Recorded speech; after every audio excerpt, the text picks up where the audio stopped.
എന്തെങ്കിലും ചർച്ച ചെയ്യാനുണ്ടോ? ഉണ്ട്, ഒരു കാര്യം ചർച്ച ചെയ്യാനുണ്ട്. ഞാൻ ചെറുതിലെ ധാരാളം പ്രശ്നങ്ങളിൽ ചെന്ന് പെട്ടിട്ടുണ്ട്. എന്തൊക്കെയാ ചേട്ടാ ഈ പറയണേ? ഇതേ ഇന്നൊന്നിലും തുടങ്ങിയതല്ല. സീരിയൽ മേഖലയിലേക്ക് എന്നെ വിളിച്ചുകൊണ്ടിരുന്നത് പ്രശ്നകുമാറിനായിരുന്നു.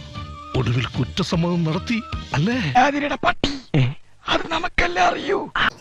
നല്ല പേര് പ്രശ്നകുമാർ. വെറുതെ അല്ല മക്കള് രണ്ടെണ്ണം ഇങ്ങനെ ആയി പോയത്. അച്ഛന് അതേ ജീൻ തന്നെയായിരിക്കും മൂത്ത രണ്ട് മക്കൾക്ക് കിട്ടിയത്. തേങ്ങ പത്തരച്ചാലും താളല്ലേ കറി. യുദ്ധം ഞാൻ തുടങ്ങിയാൽ നമുക്ക് ആറ്റം ബോംബൊന്നും വേണ്ട, ഇതുങ്ങളെ അങ്ങോട്ട് ഇറക്കി വിട്ടാ മതി. ഏണി വെച്ച് പിടിക്കുന്ന പറയില്ല, മോളിക്കൂടെ പോകുന്നൊക്കെ ഈ ഒരു സ്വഭാവം ഉണ്ടായിരുന്നു.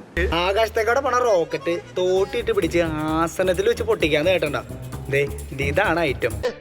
രവീന്ദ്രൻ ചെറ്റയാ, വെറും ചെറ്റ ആണോ? എങ്കി ഇറങ്ങി പോടോ ചെറ്റേ. പക്ഷെ അന്ന് ഈ പ്രശ്നങ്ങളെല്ലാം കാണുമ്പോൾ നടി ശ്രീവിദ്യ ജീവിച്ചിരിക്കുന്ന കാലവും ചേച്ചി ഇങ്ങനെ പലതും ഇങ്ങനെ നോക്കും. എന്നെ വലിയ ഇഷ്ടമായിരുന്നു. പക്ഷെ ഞാൻ ഇങ്ങനെ പ്രശ്നങ്ങൾ ഉണ്ടാക്കും.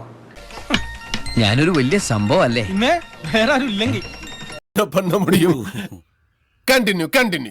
ചേച്ചി എന്നെ വിളിച്ചു, ഇങ്ങനെ ഉപയോഗിച്ചു. എന്താണ് അതിന്റെ കാരണം, എന്താണ് ഇതിന്റെ കാരണം? ഞാൻ കിച്ചുവിനെ കുറേ നാളായിട്ട് നോക്കുന്നതിന് പലരോട് ചോദിച്ചപ്പോൾ എല്ലാവർക്കും നിങ്ങൾ ഇഷ്ടമാണ്, പക്ഷെ നിങ്ങൾ ചെന്ന് ഈ പ്രശ്നത്തിൽ പെടുന്നുണ്ട്. ഞാൻ ചേച്ചി വഴി കിടക്കുന്ന ആൾക്കാരെ പോലും എടുത്തുകൊണ്ട് പോകും, വണ്ടി ഇടിച്ച് കിടന്ന്. അത് അങ്ങനെ നേച്ചർ. എന്റെ അച്ഛൻ അങ്ങനെയായിരുന്നു, എന്റെ രണ്ടാമത്തെ മോളും അങ്ങനെ. അതുകൊണ്ട് ഈ അടുത്ത കാലത്ത് ഒരു കൊല്ലം മുമ്പ് അവിടെ ഒരു വലിയ ഏണി എടുത്ത് പിടിച്ചു വെച്ചിട്ടുണ്ട്. ഇനി എന്റെ ആയുസിൽ അറിഞ്ഞുകൊണ്ട് ഞാൻ ആർക്കും ഒരു സഹായം ചെയ്തു കൊടുക്കില്ല. മരിക്കാൻ കിടക്കുന്നവൻ ഒരു തുള്ളി വെള്ളം തരുമെന്ന് യാചിച്ചാൽ പോലും ഞാൻ തിരിഞ്ഞു നോക്കാതെ പൊക്കോളാം. രണ്ടാമത്തെ മോളെ കുറിച്ച് പറയാത്തതാണ് നല്ലത്. ഏത് ദിയ കൃഷ്ണ എങ്ങനെ കോൺട്രവേഴ്സി ഉണ്ടാക്കുമെന്ന് നോക്കി നടക്കുന്ന ഒരു പെണ്ണാണ്. രാഘവൻ പറഞ്ഞത് വാസ്തവം. രാഘവൻ പറഞ്ഞത് വാസ്തവം. പൊതുവാൾജി എനിക്കിനെ ചോര കളക്കണ്ടട്ടാ. കൂൾ ഡൗൺ കാർബി, കൂൾ ഡൗൺ. ഇവൻ എന്നോടുള്ള പ്രശ്നം എനിക്ക് മനസ്സിലാവും. നിനക്കെന്താണ് എന്നോടുള്ള പ്രശ്നം? ഇതും കൂടി ഇരിക്കട്ടെ. എന്തായത്? ഇനിയിപ്പോ ഒരു പ്രശ്നം ഇല്ലാന്നുണ്ടെങ്കിൽ ചുമ്മാ എന്തെങ്കിലുമൊക്കെ പറഞ്ഞ് പ്രശ്നം ഉണ്ടാക്കിക്കോളൂ. അത് അങ്ങനെ ഒരു സാധനം ഇഷ്ടം.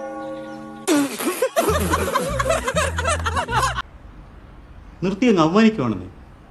കറക്റ്റാണ് കൃഷ്ണകുമാർ പറഞ്ഞത്. അച്ഛന്റെ ആ പ്രശ്നകുമാർ എന്ന പേരിന് എന്തുകൊണ്ടും യോജിച്ച മകളാണ് ദിയ കൃഷ്ണ. പോയിട്ട് അടുത്ത ശനിയാഴ്ച വരാം.